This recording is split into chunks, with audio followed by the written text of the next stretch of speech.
Dennis Lloyd Martin. What happened to Dennis? So of all the cases I've ever written about, this is the one that disturbs me the most, George. Disturbs you? Okay. June 14th, 1969, 6 years old. Dennis went with his dad, his grandfather, his 9-year-old brother into Great Smoky Mountain National Park, and they hiked into an area called Spence Field. This sits on the Appalachian Trail right on the border of North Carolina and Tennessee. And the two boys were running around playing on this big field with their dad and grandpa sitting there watching. And up walks a family and says, "Hey, can our boys play together?" And you're not going to read about this anywhere, and it won't make any sense to you now, as it made no sense to me. But the family reaches down to shake hands with Mr. Martin, and they say, "Oh, yeah, our last name's the Martins, too." What would be those odds, George? Pretty high, I would think, but possible. So they said, "Yeah, could the kids run around and play together?" And they said, "Sure." Both families are sitting down in the grass. The boys are running around. They start playing a game of hide and seek. Mr. Martin is one of the sharpest men you'll ever meet. And he sees his son run behind a bush right on the edge of the field, right where the wilderness starts, and everyone's playing hide and seek, and he's watching. And everybody comes out after the end of the game, and his son doesn't come out. He walks over to the bush. His son isn't there, and he takes off on a dead run down the Appalachian Trail for 2 miles. He doesn't find him. He comes back, and he tells his dad to go down and get more rangers because they need help. And they go down. This happened at about 4 o'clock in the afternoon. By the time rangers got there, it was about 5. And by 8:30, it was raining like cats and dogs.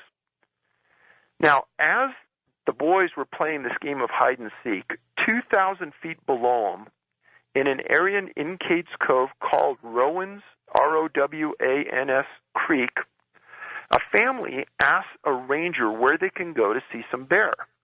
The ranger tells them to go up Rowans Creek about a mile and a half, and they should see some wildlife.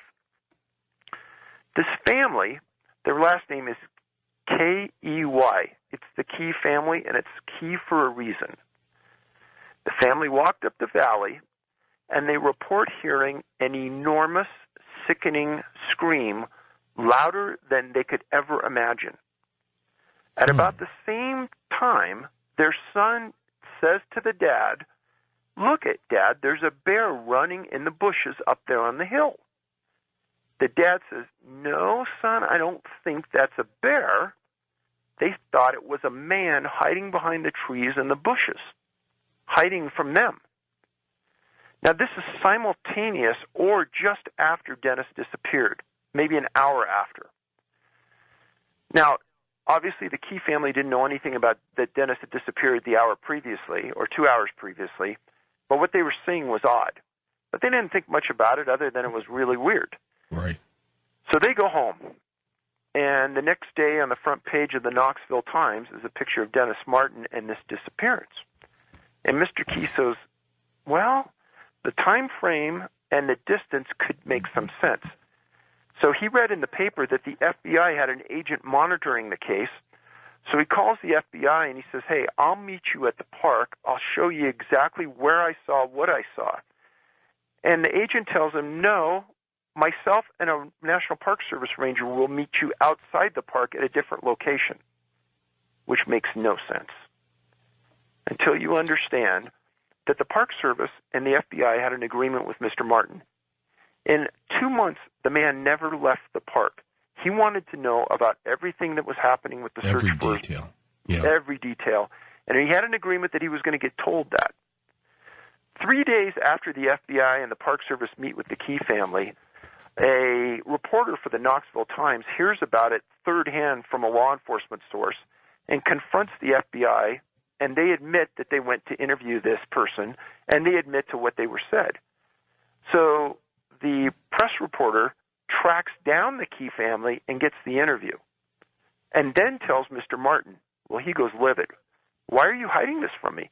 And the FBI agent says, "Because it's irrelevant. The time frames don't matter, and it's impossible." Well, standing next to Mr. Martin at the time was one of the trackers for the Park Service, a guy named Dwight McCarter, who ended up being the head tracker for the Park Service when he retired. And an interview that we got about this story, Dwight said he knew the FBI was lying when they said it. He said, I know the area in the woods like the back of my hand. We could walk that in an hour and a half, and we could do this. So he and Mr. Martin the next day walked the path from where his son disappeared to where the people made this sighting. And they prove it could be done. So as this is going on, and they're in the middle of that first week, in fly a couple Huey helicopters filled with Green Berets. Here they come again. Here they come again. Now this time, McCarter tells me that it was the oddest thing he'd ever seen. The FBI, or the Green Berets, didn't want anything to do with the Park Service. They didn't want any escorts through the park who knew the park and knew the area that wanted to be searched. The Green Berets set up their own telecommunications system and tell everyone to just stay away from them. They'll search on their own. They were there for a week. Nobody knows what they found, what they were looking for other than Dennis. This is another one of those things where we file Freedom of Information Act requests. Never got anything. Now, Mr. Martin was livid because he didn't feel anybody was telling him the truth. And Dwight McCarter was the one guy he trusted because McCarter told him, this distance we could do it. They did do it. They proved the time frames worked. Obviously, the biggest clue in this disappearance is what the Key family saw.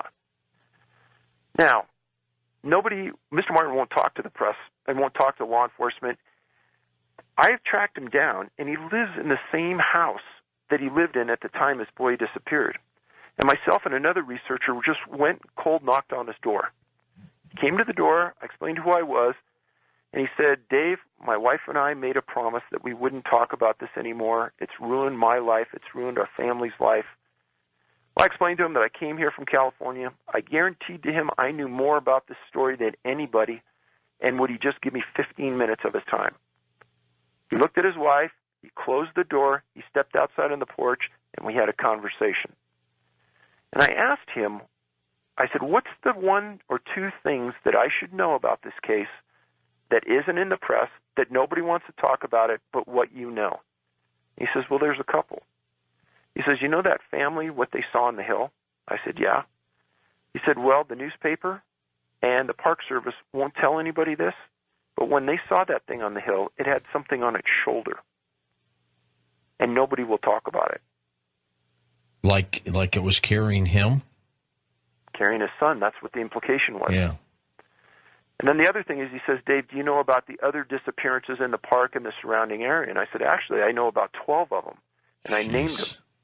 And he says, well, do you know about the FBI monitoring those cases? And I named the FBI agent. I said, yeah, he's been on all the cases. And he says, do you know what happened to that agent? I said, no. He says he committed suicide. Oh. Now, I never put that in the book until I validated it from another FBI agent in Tennessee, and it's true. What would have pushed him to that? The million-dollar question. Now, we went up and we interviewed Dwight McCarter. And I asked Dwight, I said, so with everything you know about Dennis Martin, what do you think happened? He says, I think he got abducted. And I said, well, how come the Park Service won't talk about it? He says, that's the million-dollar question. Now, when we hear that word abducted, David, it's got several possibilities. What was he talking about? He thought something forcefully took Dennis Martin off that hill. But he's not sure what that something was. Well, now there's the interesting part of the story. Before I get there, though, when I did a Freedom of Information Act for this report, it was huge. And I went through it 6 times. And in that report, there is nothing written by the National Park Service ranger that accompanied the FBI agent to interview the Key family. There is nothing in that file about the Key family sighting. Nothing. Now, what McCarter told me is that I said, well, how could the Key family, their son, misinterpret a man for a bear? That's a hard misinterpretation. It's a big misinterpretation. He told me that there are a series of wild men, meaning people like you and me who live off the grid that wear animal pelts up there in the woods. And the Park Service can't control it. And he said at the time, about a year or two before Dennis disappeared, a Park Service ranger was attacked by one of these people and nearly killed because the person that attacked the ranger was armed, but at the time, the National Park Service enforcement rangers were not armed. So his feeling was that one of these wild people that lived up there took Dennis, but he goes, it's just conjecture, but I do still think he was abducted. So let's get in. Go ahead. Well, one more thing I want to say about this is Sure. that when this book came out, this was the cornerstone case, and it was all backed with fact. Because I had the news articles, I had the reports, I had everything laid out to a key, and I had Dwight McCarter's testimony. So we held a press conference in Knoxville, and we got every major news organization, ABC, NBC, CBS, and Fox, to come. And they asked every question under the sun. And we had displays. We laid it out perfectly. It was just about the Dennis disappearance. And do you know, all of them left except one news agency, and this one reporter said, Dave, I got to tell you, this will never make the air. I go, why is that? He goes, it just won't ever make it. The park means too much to this local community. And what it means is it means $800 million a year to the local area around the city of Knoxville and the surrounding region. And do you know, George, nothing about this ever made the press. It's the greatest kept secret out there, I bet. It is.